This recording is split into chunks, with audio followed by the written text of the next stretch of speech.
Weekly updates from GIAR. This week's spotlighted affiliate member office is Fairway Independent Mortgage.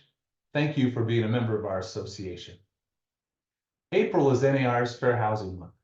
In this week's episode, learn how Massachusetts' Paul Yorkis made a difference in his state. If you have any other questions or if we can help you, please contact the association office. Massachusetts is one of the oldest states in the country, nearly 400 years old. It's got a rich mix, a tapestry of people who come here speaking different languages with different backgrounds and different cultures. In this diverse landscape, Paul Yorkis cultivated over 30 years in real estate. You could raise your right hand and repeat after me. A career rooted in advocating for change and championing fair housing for all. Congratulations, and thank you so much for serving us. You can't follow the law if you give somebody a piece of paper that they don't know how to read or don't understand what it means. He was seeing more of his colleagues and clients who could benefit from having forms be translated.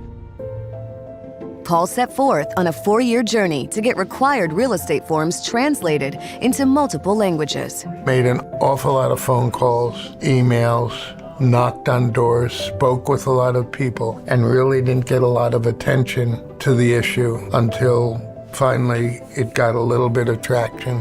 In 2021, the first of 4 required forms was translated into 7 languages. I was able to use that and say, look, this one got translated. Why can't we get this one translated? Since then, another form is now available in multiple languages, while the others await approval.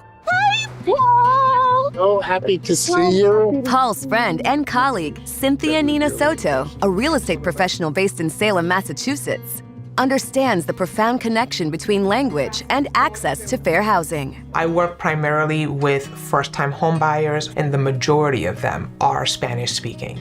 And so for me, it's very important to be able to deliver to them in their language. And even though they may speak very fluent in English, I have found that they prefer to make the biggest purchase of their life in a language that is native to them.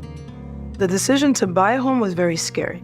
Even though my husband knows English, he's more comfortable speaking in Spanish. So I had to be like the middle person, only one person understanding and explaining, taking that responsibility. If we would have had it in Spanish, we both would have been able to understand it. Having somebody like Paul championing language access or real estate documents has had a really meaningful impact in the places that people live and buy a house, rent a house. Fair housing has to be for everybody, not just for some of the people.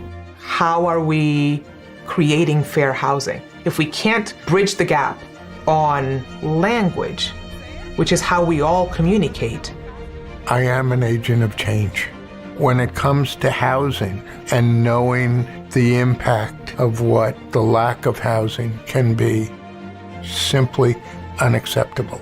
It is in my belief set, one person can make a difference. And I encourage people to make that difference.